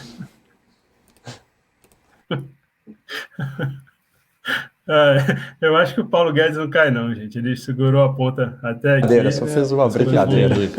Ô Gani, não era essa, não. Eu quero saber, Cabral. Não era essa, não, Gani. É você perguntando pro Eric igual Cabral. Ah, é verdade. A gente, sexta-feira, o Eric... Sofri bullying. Sofreu bullying, o Cabral, né? Como ele te pergunta, né? Tá aí na ele sua fala cara, assim, Eric, deixa eu te fazer uma pergunta. Se Pacheco falar com Maia, ou se Pacheco falar com Lira, existe alguma chance de precatório passar ou Guedes tira chapéu, o maluco lá vai desistir? A pergunta do Cabral. Nem Eric tá entendendo, viu? Não é assim, Eric? Nem ele tá entendendo. É uma brincadeira com o jeito de falar do Cabral. O Cabral... Se Pacheco falar com Lira, você acha que essa bola pode rolar? Se o maluco Rod. vai dar Rod? Ou se Guedes pega o chapéu e... E a sogra? Tem que botar a sogra no meio também, ué. A sogra também. Muito bom. É só uma Foi a sogra que fez isso brincadeira. com você, Cabral? Oi? Eu não entendi. Foi a sua sogra que fez isso aí com você? Não, foi Daniel Morales que me pagou coisa pra eu poder comer de graça. Cadê o Daniel Morales? Cadê o Daniel? Vamos ver lá se troca. Põe ele aí. O pessoal ali não consegue colocar nós 5. Não dá. Não dá, Não consegue colocar é uma assim. tecnologia O que você fez nova. com o Cabral, Dani? Eu fiz, Dani não, foi Daniel Morales. não, eu fiz uma aposta, uma meia aposta aqui. Eu não lembro o que era, mas o Cabral falou que ia vir com meia barba se ele cumprisse determinada tarefa que eu não lembro mais. E aí ele acabou vindo. Eu ainda tive que pagar uma... O que era? Uma tapioca, né? Segunda passada eu já tava assim. Já tá. Aí ele tá dessa forma diferente pela segunda semana seguida. Deixa crescer. Não, e o Cabral tá gostando deste visual. Eu tá fiquei lançando meses bola. assim. Eu fiquei uns 3 meses assim. E sua mulher tá gostando? Não. Ah, só pra saber. É uma santa a mulher do Cabral. Eu tô querendo fazer uma que é rabo de macaco, já viu? Ele faz aqui Meu, assim. olha, eu não sei. Faz mas assim, eu é tô uma tentando, eu vou santa. fazer, Olha, vou deixar crescer pra fazer o rabo de macaco. Não conheço ela, mas ela deve ser muito legal, viu? Porque olha, não é fácil. não deve ser fácil pra ela. Conheci a mulher no Carnaval de Salvador, né? Então não regula tanto bem da cabeça, né? Vou tomar carvada se ela estiver assistindo, maluco. Se amanhã não vier, é porque eu tomei uma porrada. Felipe, coloca a ordem. Não, ia falar, vamos encerrar aqui a participação do Eric, dar um abraço no Eric aí. E o Eric falando as coisas sérias lá de Brasília, o Cabral falando que vai deixar o maluco falando que vai deixar o bigode rabo de macaco. Meu Deus do céu. Ela vem aqui assim, faz a volta e fecha aqui. Ô, Eric, imagina ele transitando pelos corredores aí do Congresso, Cabral com esse bigode e barba aí, meu Deus. Valeu, Eric. Abraço pra você e até a próxima semana, estaremos juntos. Se tiver novidade também, traz pra gente. Obrigado, Felipe. Chama a atenção de vocês. Amanhã, 14 horas, votação na comissão especial da PEC dos precatórios. Vale acompanhar. Possibilidade de votação ainda nessa semana no plenário da Câmara. A gente vai ter debates com a turma do PSDB, que aí em alguns veículos de comunicação vai ser interessante a gente ver a temperatura de como está essa disputa dentro do PSDB. A gente vê um Dória aí meio que rateando, vê sinalizações de Eduardo Leite podendo avançar. A gente tem que ver como é que vai ser o desfecho dessa disputa dentro do PSD, que vai ser o representante do PSD que vai disputar a eleição no ano que vem. Temos também a questão do ICMS, que é legal colocar no radar de vocês. É um tema que chegou no Senado semana passada, mas como a semana passada foi uma semana muito truncada por causa do feriado, pode ser que a gente tenha algum posicionamento sobre esse tema nesses próximos dias. Há uma pressão muito grande em torno dessa proposta, que é aquela do ICMS / combustíveis. Há a possibilidade aí de judicialização desse debate. A turma dos estados reagiu bastante forte a essa proposta, e é uma proposta que combinava a intenção do Lira de tentar diminuir os valores dos combustíveis, um tema que vai estar aí também no radar da política nessa semana, principalmente depois que a gente tiver essa declaração do Bolsonaro com relação ao diesel. Ninguém sabe ainda qual vai ser a mágica que ele vai fazer para reduzir o diesel, mas está dentro desse pacote de combustíveis e está dentro também dessa história de paralisação dos caminhoneiros. Então, uma sinalização do governo hoje para reduzir o diesel vai nessa intenção de tentar arrefecer qualquer movimentação. E o governo tem jogado muito nessa linha de que eu tenho reduzido meus tributos, eu tenho tentado votar propostas dentro do Congresso, mas falta o resto da classe política, falta os governadores. Então, a gente vê que com essas peças desse puzzle, o governo está meio que lavando as mãos, dizendo, eu fiz a minha parte, vou para 2022 e tenho que mostrar num ponto de vista aí sobre questões de inflação, sobre questões que envolvem combustíveis. Então, foco aí nessa semana, nesses temas, que a gente vai ter bastante desdobramento. Lembrando, uma questão importante também que pode dar volatilidade amanhã, Felipe. O ministro de Minas e Energia participa de uma audiência pública na Câmara dos Deputados às 9 horas da manhã, logo ali na abertura do mercado. Então, ele deve dar algumas declarações, inclusive sobre esse ponto que o Cabral trouxe aí, sobre essa questão de bandeira. Então, assim, vale a pena também acompanhar ali o início da abertura do mercado financeiro, porque o ministro Braga Neto vai estar debatendo com os parlamentares na Câmara dos Deputados ali a partir das 9 horas. Bem, é isso. Agradecer aí a oportunidade. Forte abraço para o Gânio, forte abraço para o Cabral. Valeu, Dani, também. Senti falta, Dani, dos seus candles aí, senti falta aí do seu painel colorido, mas na próxima você mostra pra gente. Obrigado a todos e boa semana. Valeu, tchau, tchau, Eric, abraço pra você. Falando em Daniel Morales, vamos trazê-lo aqui na tela para ele dar o giro do mercado, trazer inclusive todas as movimentações. Conta pra gente aí, Daniel Morales. Valeu, Felipe Nascimento. Vamos lá, o Ibovespa agora subindo 0,05% aos 114.704 pontos. Vamos às altas, então, aos papéis em alta aqui nesse momento. O Lojas Americanas subindo aqui 20,72%, disparando aqui Lojas Americanas. Americanas SA aqui com 4,49%, Eletrobras 3,31%, Ultrapar subindo aqui 2,79%, JHSF 2,52%, Eletrobras 2,45%, subindo também CPFL, Lojas Renner, também Copel, Ipera, Bradesco, Cielo, Iguatemi e por aí vai. Em baixa agora nesse momento tem Pão de Açúcar com menos 5,91%, BID4, Interbanco caindo 4,45%, Companhia Siderúrgica Nacional com menos 3,70%, Açaí recuando 3,54%, BID11, 3,46%, Uzi Minas 3,32%, Rap Vida menos 3,15%, caindo também BRF Foods, Ezetec, Azul, Minerva, eu ia falar bife, Intermédica, Marfrig, PetroRio também tudo caindo. O dólar subindo 0,91% aos R$ 5,51. Felipe Nascimento. Valeu, Morales. Obrigado aí pelo giro do mercado. Pois é, as lojas americanas, depois na notícia de hoje de manhã, ó, disparou 20,53%. Muito bom. Mas, falando em notícias da manhã, vamos falar um pouquinho de Boletim Focus. Foi divulgado hoje cedo.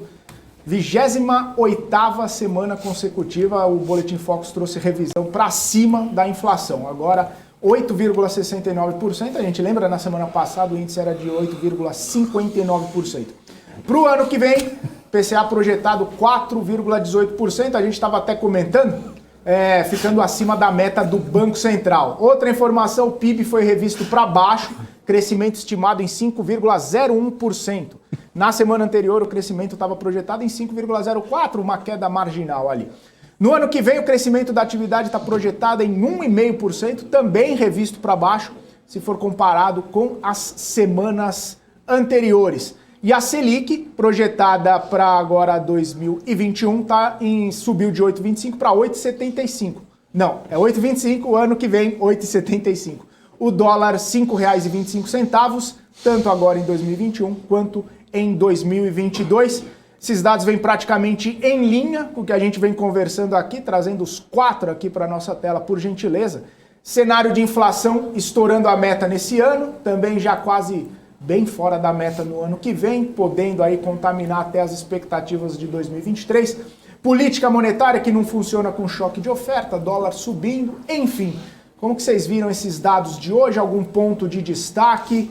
Quem que começa aqui? Alan Gani, conta pra gente o que você pontua aí nesses dados do Focus de hoje. Bom, para variar, aumento da inflação em 2021. Acho que é o quê? O 30º aumento? 28ª semana. 28ª. Revisão para Bom, cima. enfim, né? Mais uma revisão contaminando aí as expectativas. Chama atenção também, embora muito pequena, mas houve uma revisão do PIB para baixo, né? Que estava em 5,04, 5,01. O Banco Central, no seu cenário base de PIB para 2021, ele já trabalha com 4,79, se eu não me engano. Então, a gente deve ter aí um PIB mesmo mais próximo de 5%, crescimento deste ano, do que aquele 5,30% ou até 5,5%, que era aquele otimismo no final do ano, e vai consolidando aí também um PIB de 1,5% para 2021. 22, desculpa. Me chama também a atenção esse câmbio não mexendo no Focus, né? Eu acho que a gente brinca que o câmbio foi feito para humilhar nós economistas, então todo mundo fica meio com medo de fazer projeção de câmbio, todo mundo mantém ali o 5,25. Mas me parece que é baixo, né? É difícil dizer para onde vai o câmbio, mas 5,25 me parece baixo. Dólar agora subindo mais de 1,10%, R$ 5,05. Ah, não, agora subindo 0,8%. E com tantos fatores que a gente 5,50 levanta aqui de pessimismo e tal, me parece estar meio descolado esse câmbio. Pode ficar Pluto, você não vai ver o Pluto. Ah, maluco.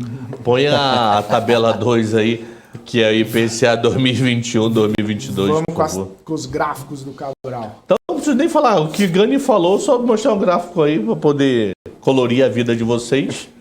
Esse número para mim, daqui a algumas semanas está lá em 9. Então nós estamos... Lembra que a gente chegou até a comentar semana passada, quem avisou nos últimos 3 dias já fala em 8,70 para esse ano. Então, inflação piorada boa, no gráfico 2, por favor. A gente compara IPCA com a taxa meta Selic, no gráfico 3, perdão. Ali a meta Selic a gente sabe que a chance de, pelo discurso atual do Banco Central, nada impede de mudar, mas deve ser mais um e ficar em 8,25. Então o mercado está, por enquanto, fazendo essa aposta. Provavelmente, se mudar, vai ser se sair algum comunicado diferente na próxima reunião. e o azul se destacando, o azul indo embora, que é a inflação do período. E no 3 é a expectativa, no próximo, né, do PIB para esse ano, que deu uma piorada, e para ano que vem eu vou ter que provavelmente mudar o eixo Y ali, que eu tinha botado em e-mail. Ele bateu exatamente o e-mail com dados divulgados essa semana. Espero, eu e o mundo esperamos que isso esteja errado, que a economia cresça ano que vem, mas devido a todo aquele discurso que a gente já fez de suprimento, energia, inflação e etc., está complicado. E o último gráfico é o acumulado de 2 anos seguidos do PIB, que também só tem piorado aí desde agosto, ali, julho, quando foi o seu auge. Então, número nada bons, mas meio assim que já dentro do previsto, né? Mas é isso aí. Não, números não muito bons, né? Mais um Boletim Focus trazendo aí essas revisões. E aí, eu tava até dando uma olhada com essas revisões, essas projeções, inflação e tudo mais. Tava dando uma olhada nos prêmios dos títulos aqui do Tesouro. Como faz um tempo que a gente não fala, olha só o que me chamou a atenção aqui. O IPCA 2035, IPCA mais 5,10. Fazia tempo que a gente não falava do Tesouro. E eu lembro que a gente falava 4,80 e pouco, 4,70, chegando nos 4,90 já bateu 5,10. O 2026 está 4,86, né? Tem praticamente 9, 10 anos ali um pouco mais para frente, mas já batendo 5,10 o prêmio do IPCA mais aí. Leilão amanhã, então vai ser bem pressionado, né? Leilão tradicional de terça de NTNB. Você vê a curva de juros, ela tá abrindo de ponta a ponta, né? E muita gente perguntava, será que passa dos 5? Né? E perguntava lá no 2055. Não, 2035 já passou dos 5. Então, mas o 55 está 5,18. Se bem que o 55 vocês já explicaram que é outro tipo de perfil de investidor. Mas se a gente for levar em consideração o IPCA 2035, que está 5,10, o 45 também está 5,10 e o 2026 está o IPCA mais 4,86. Eu lembro que uma vez eu assisti a uma entrevista de um gestor de renda fixa falando que 3,5 no 2035 já era um juro real comparativamente a outros países muito elevado, como se o Brasil fosse a Disneylândia dos juros para ganhar dinheiro, isso a 3,5. Você imagina em 5,10. 5,10. E olhando os pré-fixados aqui, ó, 10,29 o 2024 e 10,57 batendo 2026, né? Prêmios bem interessantes, digamos assim. A gente estava falando só do câmbio, o Gani, você lembrou do câmbio aí? Hoje de manhã teve swap de leilão de swap cambial. Ô Cabral, você tem aí a tabela que você trouxe pra gente? Aquela tabela da conversa com Mota de semana passada, que eu falei, segunda a gente descobre. Chegou segunda-feira. E aí? Então é o seguinte, se vocês forem ver, tem mais 2 leilões aí, mas devido a atraso a gente só consegue captar esses 2. O leilão da tarde do dia 13 ainda continua com a minha teoria. Tinha pessoa jurídica não financeira montando posição, eles precisavam... fizeram um leilão focando muito neles. Repara que a linha azul é pessoa jurídica não financeira.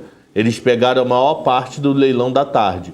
Quando é leilão de manhã, eu falo que é aquele leilão que interessa para as tesourarias, porque eles jogam o Petax baixo para ganhar a variação cambial. Repara, as tesourarias levaram, sei lá, 90% da operação... 90 daria 18, né? 95% da operação e gringo levou 1.000 quantidades. Então, significa que o leilão foi com o objetivo de tentar segurar o dólar, focado na baixa da Petax, esse do dia 15 de outubro. O do dia 14, para mim, tinha alguém aí pendurado no mercado, e esse pendurado estava fazendo pressão no dólar, e ele fez leilão para tirar a pressão desse investidor aí, sei lá, uma seguradora, alguém que emitiu algo lá fora.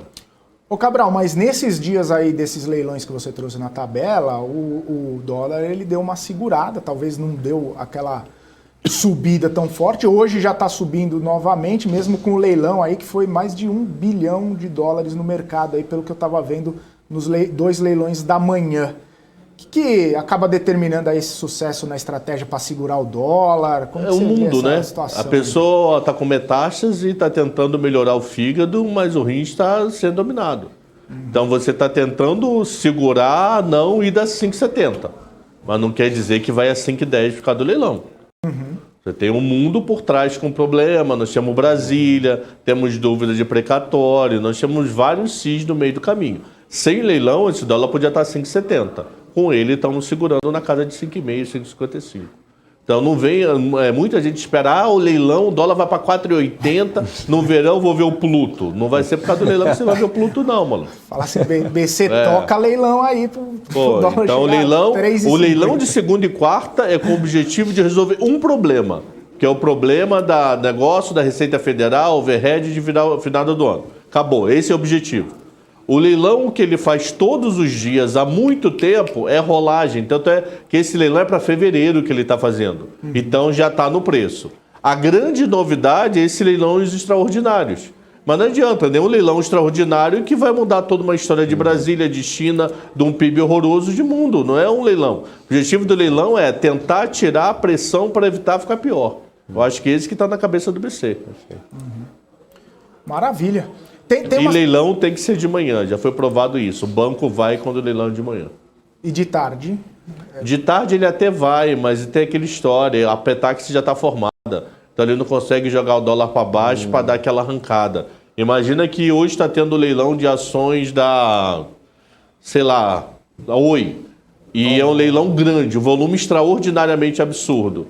O que às vezes tenta interessante? Às vezes jogar para baixo para pegar, para ter um upside na largada. Ok?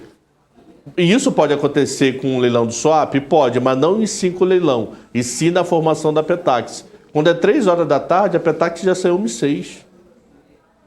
Então, eu não consigo jogar para baixo o número que já está pronto.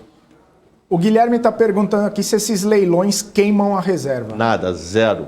100% dos leilões de swap são liquidados em reais. 100%, sem nenhuma exceção. Maravilha. E tem uma pergunta aqui do nosso tópico anterior, o Rafael perguntando assim, a pergunta é quanto tempo leva para chegar o IPCA mais 6? Agora que a gente já bateu... Boa pergunta.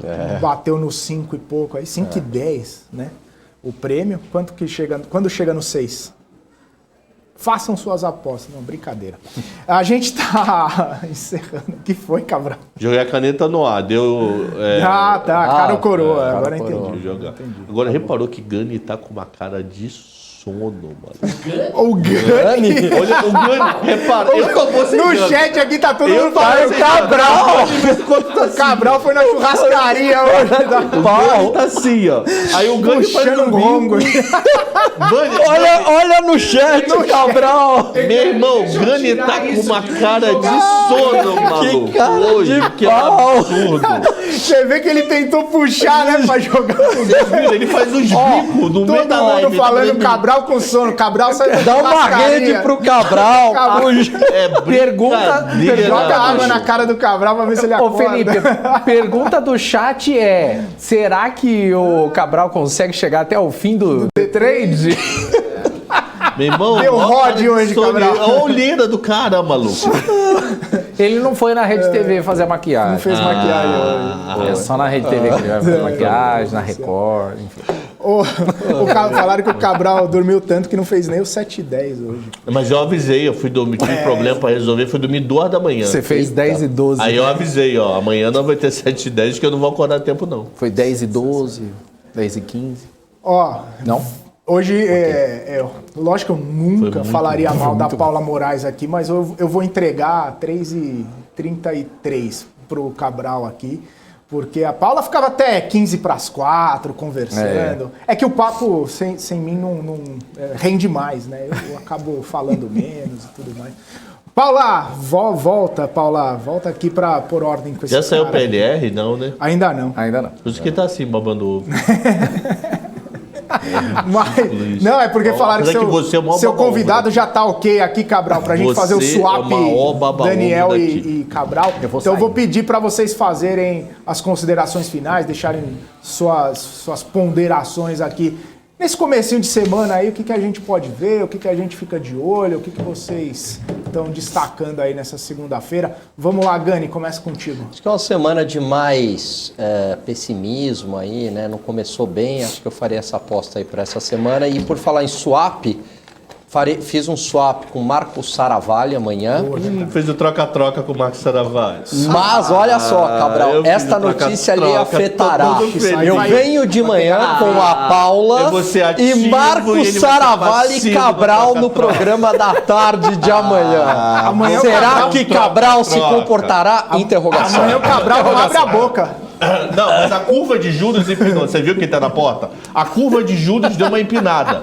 Empinou por quê? Devido à pressão do leilão do Banco Central. Acordou. Essa pressão do leilão tá ali na porta, viu? Essa pressão fez a inclinação. E nada de inclinar dirigindo e abrindo. Vou dar um cantinho. Não, uma coisa séria. Olha lá, pondo ordem na casa. Eu queria saber, porque eu ouvi meu nome ali, de repente. Falei, vem pôr ordem nessa casa. Colocar aqui, ordem nessa casa.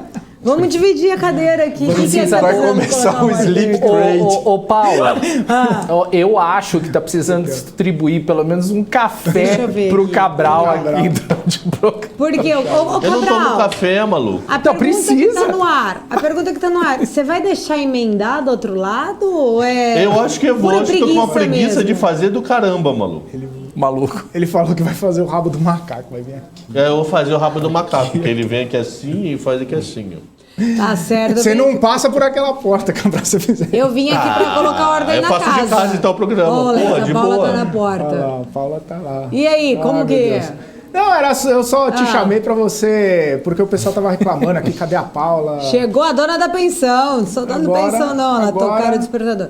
Queria só saber, porque eu vi meu nome em vão. Eu Não, falei, e "Nossa, eu falei que eu ia entregar quase no horário, porque não ia entregar 15 pras 4. Foi só a Paula chegar que acabou com o horário. Tava falando mal de mim, então, né, Daniel? Na verdade. muito Falei, pelo contrário, nunca Paula- criticaria a Paula.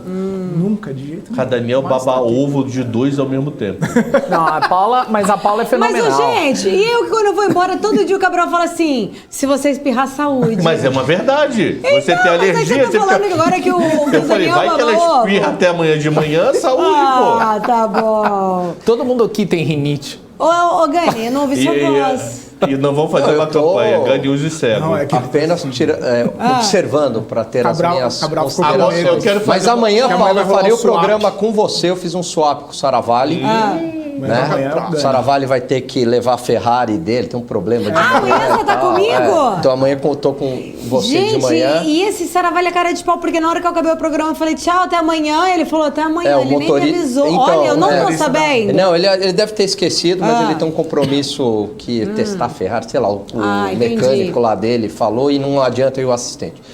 Então o Saravalli vai no mecânico. E aí você vem comigo? Eu venho o e ele vem à mecânico- tarde é o e aí eu quero ver mecânico do- Cabral Ah, ele tá e Saravalli. É Como o é que vai mesmo ser? mecânico do Felipe. Eu quero Ô, Ele vai no Cabral, você vai estar mecânico com ele amanhã à tarde. pra Vamos ver ver. como é que tá o mecânico, né? Ele vai no mecânico.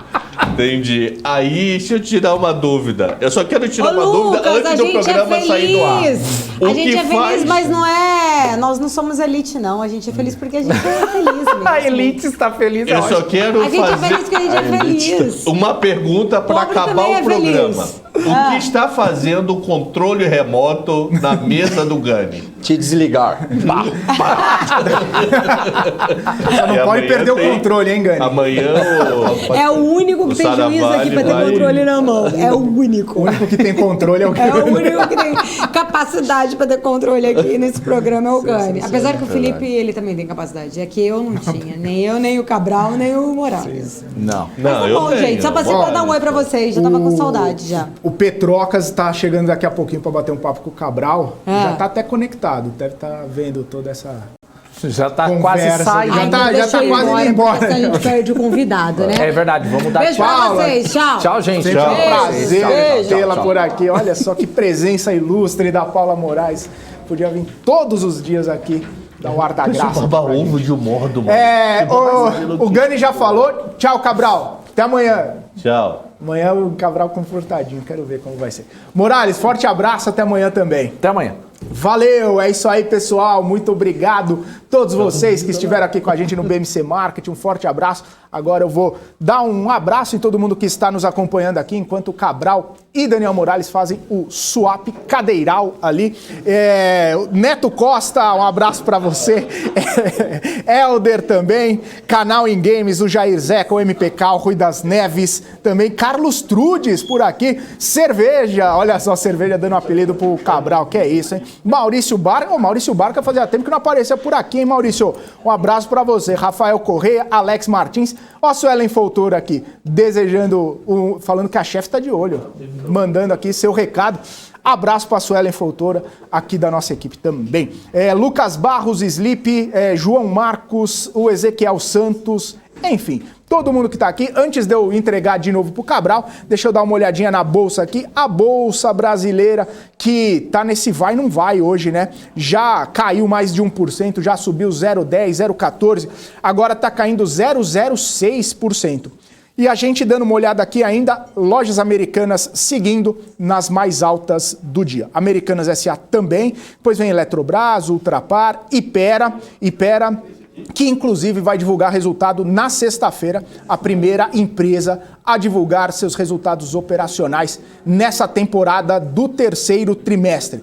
Nas mais baixas a gente tem Grupo Pão de Açúcar, Banco Inter, Companhia Siderúrgica Nacional e também o Açaí. Vamos dar uma olhadinha como está os Estados Unidos. Dow Jones caindo 0,11%, S&P caindo 0,17%, a Nasdaq caindo 0,45%.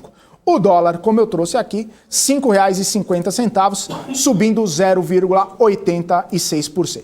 É isso aí, tô por aqui, mas eu volto amanhã, tô indo embora, deixando o Cabral com o Leandro Petrocas aqui, comandando o The Trade aqui na BMC. Forte abraço, muito bom estar aqui novamente com vocês.